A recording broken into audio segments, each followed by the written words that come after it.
Thank you so much.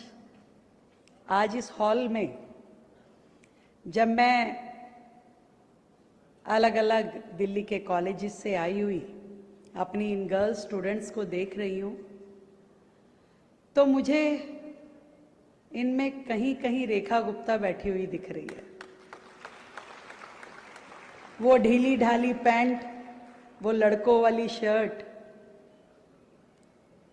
पहन करके जिसने फर्स्ट ईयर में एडमिशन लिया, जिसको केवल इतना पता था भी कॉलेज में है, सहेलियों से ज़्यादा किसी से कोई मतलब नहीं, क्लास में गए, पढ़ाई कर ली, कॉलेज की कैंटीन में बैठ के चाय समोसा खा लिया, अंताक्षरी खेल ली, स्पोर्ट्स में चले गए, यू स्पेशल में बैठे घर वापस आ गए, सोए, खाया पिया, दिन गुजर गया। कब उस एक बेबाक बेफिक्र लड़की से मैं चलते चलते इस सफर पे आ गई मुझे नहीं पता। यहां बैठी हुई एक एक बच्ची, लड़की, युवा, युवती जिसे हम बोले, क्योंकि अभी यहाँ पे फूल नहीं चिंगारी है, हम भारत की नारी हैं बोल रहे थे। मैं कहा आधे तो नारे भी नहीं लगा रही, वो कह रही हम नारी नहीं है, हम तो भी आर गर्ल्स। शब्द भारी है पर ये एक जेंडर है, उस जेंडर को प्रोनाउंस करें कि यस वी आर वुमेन, और वुमेनहुड को सेलिब्रेट कर रहे हैं। तो आज इस मंच से मुझे अपनी उस कहानी को बताने का मौका मिल रहा कि कैसे, जो मैंने बताया कि एक बेफिक्र लड़की जिसने कभी ना कभी कोई बड़ा सपना देखा, ना कभी सोचा कि मैं क्या ही बनूंगी, कुछ ऐसा बड़ा बनने का सोचा भी नहीं कि डॉक्टर बनूंगी, इंजीनियर बनूंगी, क्या करूंगी, कुछ नहीं सोचा। घर में ऐसा माहौल भी नहीं था कि हाँ मैं कुछ जॉब करूंगी। पिताजी कहते थे जॉब नहीं करनी बेटा, क्या जरूरत है जॉब करने की। माँ कहती थी शादी करेंगे बस। और कैसे मेरा संपर्क हुआ एबीवीपी से। मैं कॉलेज में आई, कुछ लोग स्वागत कर रहे थे, वेलकम कर रहे थे फ्रेशर्स का, तिलक लगा रहे, रोजबर्ड दे रहे, कुछ रैगिंग से बचा रहे कि किसी की रैगिंग ऐसी ना हो जिससे कि कुछ हार्श वो ना हो। तो मैं देख रही कि कुछ लोग हैं जो एबीवीपी का बैच लगा के मदद कर रहे हैं। मैं कहा अच्छा ठीक है, गुड, होंगे कोई, आई डोंट नो। और धीरे धीरे मुझे पता चला कि एबीवीपी है क्या। तो उन्होंने कहा कि भाई एक एनजीओ है, स्टूडेंट ऑर्गेनाइजेशन है, और जब कहीं कुछ गलत होता है तो ये लोग आ जाते हैं। अच्छा, अच्छी बात है, भाई कुछ गलत होता आ जाते हैं और मदद करते हैं बच्चों की। कोई स्टूडेंट्स के एडमिशन में मदद करते हैं, उनको प्रोसीजर में मदद करते हैं, कोई और प्रॉब्लम हो तो मदद करते हैं, यूनिवर्सिटी रिलेटेड कोई इशू हो तो वो मदद करते हैं। मैंने कहा अच्छे लोग हैं। उन्होंने कहा भी एबीवीपी का मेंबरशिप रजिस्ट्रेशन चल रहा है, आप बनोगी? मैं कहाँ बन जाती हूँ, और मैंने मेंबर बन गई। इस बीच में हमारे कॉलेज में, दौलत राम कॉलेज में एक स्ट्राइक हुई।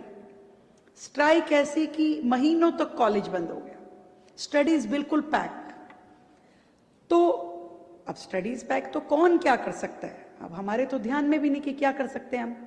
तो कुछ एक्टिव स्टूडेंट्स ने मोर्चा संभाला कि नहीं, ये नुकसान है बच्चों का, पढ़ाई होनी चाहिए, हम आखिर कॉलेज में आए हैं, 6 महीने गुजर गए, साल हो जाएगा, पढ़ाई करानी चाहिए, क्या इशू है, इसे रिजॉल्व होना चाहिए।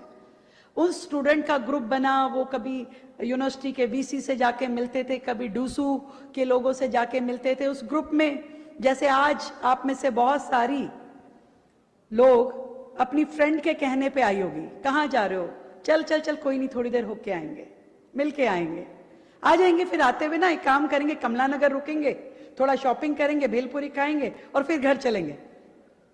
है कि नहीं है? अपनी फ्रेंड के कहने से कितने लोग आए हैं? जरा हाथ ऊंचा करो भाई। बहुत सारे। कि सहेली ने कहा कि चल तो हम चल पड़े। तो मेरी भी ऐसे ही कुछ सहेलियां बनी। उन्होंने कहा कि भाई कॉलेज की स्ट्राइक तोड़नी है और हम सब जाए, एक बार दो बार गए, इशू के साथ जुड़ गए, इशू के साथ जुड़ के लगा कि भाई सच में ये तो गलत है। फिर स्ट्राइक पे बैठे, हमने भी, स्टूडेंट लोगों ने स्ट्राइक करी कि नहीं हमारी पढ़ाई गलत हो रहा है, हमारा स्टडी लॉस हो रहा है और हमें मिलना चाहिए, रिलीफ मिलना चाहिए। फिर डूसू पता चला कि डूसू क्या है, तो पता चला कि डूसू एक ऑफिशियल बॉडी है जो स्टूडेंट लीडर है, जो स्टूडेंट्स को रिप्रेजेंट करते हैं, स्टूडेंट की प्रॉब्लम पे काम करते हैं। हम उनसे जा करके मिले और उस समय मोनिका अरोड़ा जी प्रेसिडेंट होती थी। तो मुझे बड़ा अच्छा लगा कि भी ये भी बड़ी अच्छी बात है कि स्टूडेंट की कोई सुनने वाला तो है। हमने उन्हें अपना प्रॉब्लम बताया कि हमारे कॉलेज का स्ट्राइक खत्म नहीं हो रहा है, इसको बात करना चाहिए, मीडिएट करना चाहिए। और उस ग्रुप में मैं बड़ा एक्टिवली लगी और धीरे धीरे एक्टिव होते होते होते होते मुझे लगा कि जब कोई व्यक्ति किसी इशू के साथ जुड़ता है और उसमें अपना रोल प्ले करता है तो उसका समाधान भी होता है। और वो इशू हमारा रिजॉल्व हो गया, स्ट्राइक खत्म हो गई, टीचर्स पढ़ाने आ गई।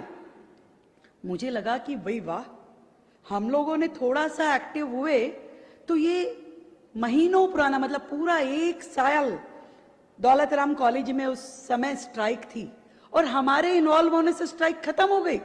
यानी कि हम कुछ करना चाहें और थोड़ा सा भी मूव ऑन करें तो इश्यू रिजॉल्व हो सकता है। तो ये तो बहुत अच्छी बात है। मैंने एबीवीपी ज्वाइन करी, मैंने अपना कॉलेज का जो यूनियन था उसमें मैंने इलेक्शन लड़ा और बन गई छोटी मोटी नेता। अपने कॉलेज के इश्यूज के लिए काम करना शुरू किया। अपने कॉलेज में फेस्टिवल होता था, उसके ऑर्गेनाइजेशन में, बाकी चीजों में, कॉलेज के बच्चों का छोटा प्रॉब्लम होता था उसको सॉल्व करने लगे। अच्छा लगने लगा, अपने आप में ये महसूस होने लगा कि हम प्रॉब्लम क्रिएटर नहीं है, हम सॉल्यूशन गिवर हैं। हम सॉल्यूशन गिवर भी हो सकते हैं, एक अंदर से फीलिंग आने लगे। और उस सॉल्यूशन गिवर, छोटी प्रॉब्लम की सॉल्यूशन गिवर, थोड़ी उससे बड़ी प्रॉब्लम की सॉल्यूशन गिवर, फिर उससे बड़ी सॉल्यूशन गिवर, ऐसे ऐसे मुझे लगा कि मैं सीढ़ी दर सीढ़ी चढ़ती चली गई। कहीं कॉलेज के लोगों की बात सुनती थी, उसके बाद दिल्ली यूनिवर्सिटी में आ गई। मैं पहली ऐसी स्टूडेंट, मुझे लगा कि मेरा तो कोई पॉलिटिकल बैकग्राउंड भी नहीं है, कैसे मैं डूसू का इलेक्शन लड़ गई, कैसे पूरी दिल्ली यूनिवर्सिटी की जनरल सेक्रेटरी बनी, फिर प्रेसिडेंट बन गई, कैसे मैं लाखों स्टूडेंट्स की रिप्रेजेंटेटिव हो गई, कैसे छोटा से छोटा गांव से आया हुआ बच्चा भी मुझे आकर के मिलता था और वो बताता था कि दीदी मेरा ये प्रॉब्लम है, इसे सॉल्व कीजिए। और मैं थोड़ा सा प्रयास करती थी तो वो प्रॉब्लम सॉल्व हो जाती थी। मुझे अच्छा लगने लगा, मुझे लगा कि ये काम अच्छा है। आप टेबल के उस तरफ नहीं है, आप टेबल के इस तरफ हैं, जो सॉल्यूशन देता है, जो सिस्टम को बदल सकता है, जो सिस्टम को ठीक करने के लिए काम कर सकता है। और वहां से शुरू होकर के धीरे धीरे चलते चलते एक सिंपल, एक छोटे से परिवार की बच्ची कॉलेज से जुड़ी और आज दिल्ली की मुख्यमंत्री बन पाई।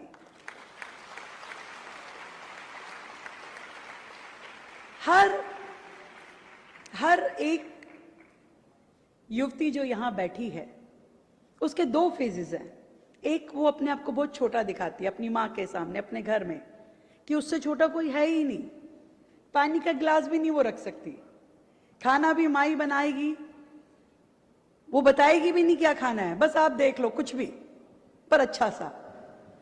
और एक उसका दूसरा फेज है जब वो बड़ी है, जब वो बाहर जाती है, जब वो दुनिया से जूझती है, जब वो अपने सिस्टम के लिए काम करती है, जब वो अपने फ्रेंड्स में ग्रो अप होती है, इश्यू समझती है, नेशनल इंटरनेशनल, उन पे बोलती है, उन पे कहती है, वो उसका दूसरा फेज होता है।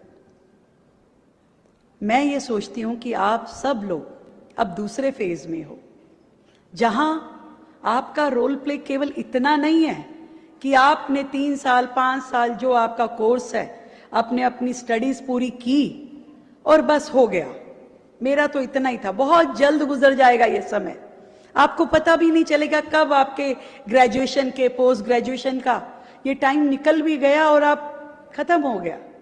पर हां, इन्हीं लम्हों को, इन्हीं सालों को आप और यादगार बना सकते हैं जब आप किसी कॉज के साथ जुड़ जाओ।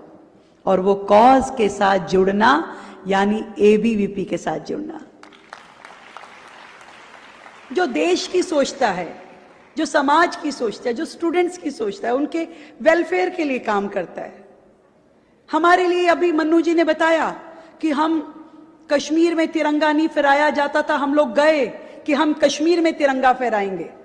मैं आज आप सबसे पूछना चाहती हूं, पहलगांव की एक इतनी बड़ी दुर्घटना हुई, कितने लोगों को बुरा लगा? सबको लगा होगा। ऐसे लोग जो न्यूज नहीं भी देखते होंगे, उनके कानों तक भी बात आई कि यार बहुत बुरा हुआ, आतंकवादियों ने हमला किया और ऐसे परिवार उजड़ गए कि वो लड़कियां जो जिनकी शादी को 5 दिन हुए थे, घूमने गई थी, उनके हस्बैंड को भी मार दिया। और कितना अच्छा लगा होगा जब ऑपरेशन सिंदूर के माध्यम से हमारी 2 ऑफिसर्स, जिसमें कि सोफिया कुरैशी जी और विंग कमांडर व्योमिका सिंह, जब उसी ड्राइव को, उस ऑपरेशन को लीड करके वहां पर उन आतंकी अड्डों को उन्होंने मार गिराया। अच्छा लगा कि नहीं लगा? वो सोफिया, वो व्योमिका, वो आप में से भी कोई हो सकती है यार, एनीवन, कोई भी हो सकता है। ये रेखा गुप्ता आप में से कोई भी हो सकती है, देश की राष्ट्रपति आप में से कोई भी हो सकती है, बड़े से बड़ा दायित्व, बड़ी से बड़ी पोजीशन आप में से कोई भी पहुंच सकता है, ये मैं आपको कहना चाहती हूं। स्काई इज अ लिमिट, पूरा खुला आसमान आपके सामने है। नहीं कुछ दिख रहा रास्ता, आपको लगता होगा कि ये मेरे लिए नहीं है, पर आपके लिए क्या है ये सब तय हुआ है। आपको केवल अपने कदम आगे बढ़ाने हैं, आपको अपने लिए रास्ता खोजना है। जो अपना ये आपके चारों तरफ एक ओरा है, उसको थोड़ा बड़ा करना है, थोड़ा बड़ा सोचना है, कुछ बड़ा देखना है कि मुझे आगे जाना है। कल को दुनिया मेरा नाम लेकर के कहे कि मुझे इस लड़की पे हमें गर्व है। फील्ड कोई भी हो, जो आपकी चॉइस की है, बढ़िए उस और। देश बहुत आगे बढ़ चुका है। मोदी जी के नेतृत्व में अब बेटियों के लिए सब कुछ संभव है। आज प्रधानमंत्री जी की सुरक्षा से लेकर के देश की सुरक्षा कर रही आज बेटियां हैं जो आगे आकर के काम कर रही हैं। डॉक्टर हो, इंजीनियर हो, साइंटिस्ट हो, स्पेस में जाने वाली सुनीता विलियम हो, कोई भी, आज भारत की बेटियां बहुत आगे जा चुकी हैं।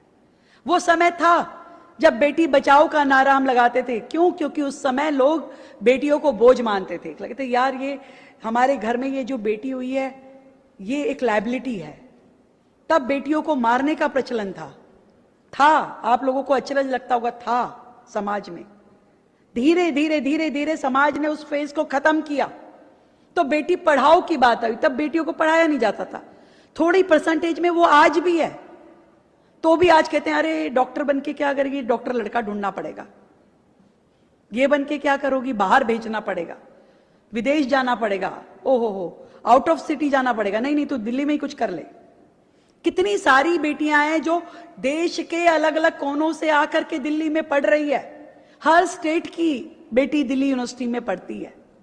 और चैलेंज है ये, पर वो चैलेंज है जो आपको बड़ा बना रहा है। आज आपके अंदर इतनी हिम्मत है।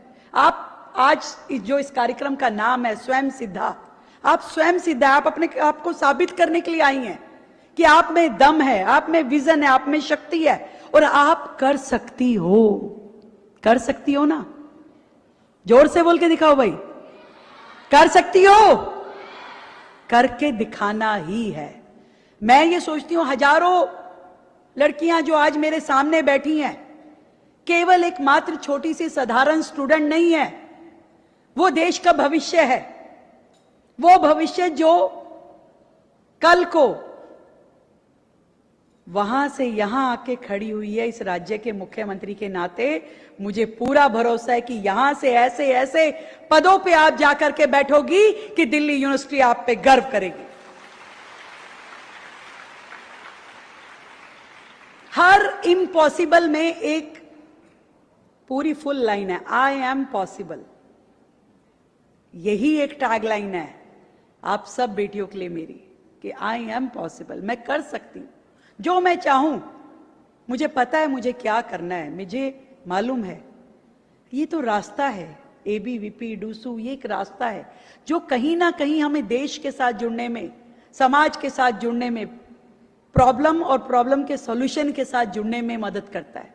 ये एक पार्ट टाइम आपकी हॉबीज, जैसे हर एक की हॉबी होती है ना, किसी को बाहर घूमने में मजा आता है, किसी को शॉपिंग करने में, किसी को रील देखने में, किसी को मूवी देखने में, किसी को स्पोर्ट्स में खेलने में। ये एक आपका पार्ट टाइम ऐसा मन है कि हाँ, मेरे इस लाइफ में से मैंने थोड़ा सा टाइम अपने देश के लिए, अपनी सोसाइटी के लिए निकाला है कि ये थोड़ा टाइम मैं एबीवीपी के साथ जुड़ करके काम करूंगी तो मैं अपने इस देश में पैदा होने को जस्टिफाई कर पाऊंगी। मैं ये मानती हूं कि देशभक्ति हर व्यक्ति के अंदर है, क्योंकि किसी कवि ने कहा है कि भरा नहीं जो भावों से, बहती जिसमें रसधार नहीं, हृदय नहीं वो पत्थर है जिसमें स्वदेश का प्यार नहीं। तो देश से यदि प्यार करते हो तो मेरी तरह आपको भी ये मौका है कि आप थोड़ा थोड़ा जुड़ करके काम करना शुरू करो। आपको जीवन में इस धरती मां ने, इस भारत मां ने आगे बढ़ने का मौका दिया है। आज आपके होने के अर्थ आपने इस पूरे भारतवर्ष को देना है कि मेरा ये कॉलेज का टाइम मेरी पढ़ाई के साथ, मेरे कैरियर के साथ मैं कुछ सीखूं। मैं सच बताऊं, मैंने कोई मैनेजमेंट कोर्स अलग से नहीं किया, फिर मेरी पूरी की पूरी मैनेजमेंट की डिग्री अगर मैंने किसी से ली तो वो एबीवीपी है। आज मैं इस राज्य को चला पाती हूं, चीजों को समझ पाती हूं, देख पाती हूं, तो ये विजन मुझे देने वाली एबीवीपी है कि आपने इस राज्य में क्या क्या करना है, दिल्ली शहर को कैसे आगे बढ़ाना है। पहली देशभक्ति की लौ यदि किसी ने मेरे अंदर जलाई तो वो एबीवीपी ने जलाई। मुझे नहीं मालूम था कि मैं देश के किस तरीके से काम आ सकती हूं, मैं कुछ कर भी सकती हूं या नहीं कर सकती, देश के लिए मेरा जीवन में मेरी क्या उपयोगिता है, मुझे नहीं मालूम था। पर मेरा हाथ जब थामा एबीवीपी ने तो मैं इस रास्ते पे आगे बढ़ती चली गई। और मुझे लगा कि लड़कियों के लिए आगे बढ़ने के लिए भी रास्ते हैं। आपके पास ऐसे अच्छे लोग हैं जो आपको ये दिखाते हैं कि आप किस दिशा में आगे जा सकती हो। मैं बधाई देती हूं डूसू को और एबीवीपी को जो स्वयं सिद्धा जैसा प्रोग्राम आपने यहां आज होस्ट किया और कई सालों से कर रहे हैं। आपने 20,000 बच्चों को सम्मानित किया यहां से उनकी अचीवमेंट्स के लिए। ये बहुत बड़ी बात है, ये बहुत बड़ा नंबर है और खाली आंकड़ा नहीं है, ये उन बच्चों का भविष्य है, उन स्टूडेंट्स को एक नई राह दिखाने का रास्ता है कि वो स्वयं सिद्धा देश के लिए एक शक्ति साबित होने वाली है। एक गाना है ना, तेरी मिट्टी में मिल जाऊं, गुल बनके मैं खिल जाऊं, बस इतनी सी आरजू। किस किस का दिल धड़काता है ये गाना? दिल में कुछ कुछ होता है? तो समझो कि जब इस गाने को सुन के आपके दिल में कुछ हो ना, तो उस दिन ये कहना कि हाँ मुझे कुछ करना है अपने देश के लिए। और थोड़ा सा भी हम जुड़ जाएंगे तो ये राहें आपको बहुत आगे तक लेके जाएंगी और आपको जीवन में जो आप करना चाहती है उन ऊंचाइयों पे पहुंचाएंगी। Thank you so much. आप सबको मेरी ओर से ढेर सारी बधाई, शुभकामनाएं।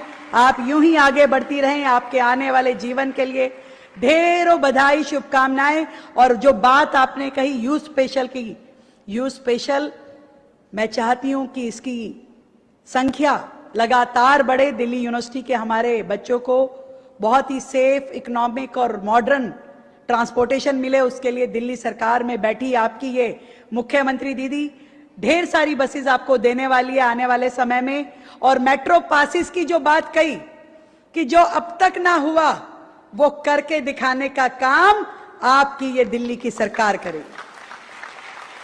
जरूर देंगे हम अपने स्टूडेंट्स को मेट्रो पासिस। और ये मैं आप सबको जरूर विश्वास दिलाना चाहती हूं कि जो भी बेहतर से बेहतर हम अपने कॉलेज स्टूडेंट्स के लिए, दिल्ली के स्टूडेंट्स के लिए कर सकते हैं, उसमें 1 इंच भी कहीं पे कमी नहीं रहने दूंगी। मैं अपने स्टूडेंट्स को बेस्ट फैसिलिटीज स्पोर्ट्स के माध्यम से, एजुकेशन के माध्यम से, नए कॉलेजेस हो, नए सब कुछ आपको वो मिलना चाहिए जिसके आप अधिकारी हो, और आप लोग खूब आगे बढ़ो, तरक्की करो, देश का नाम रोशन करो।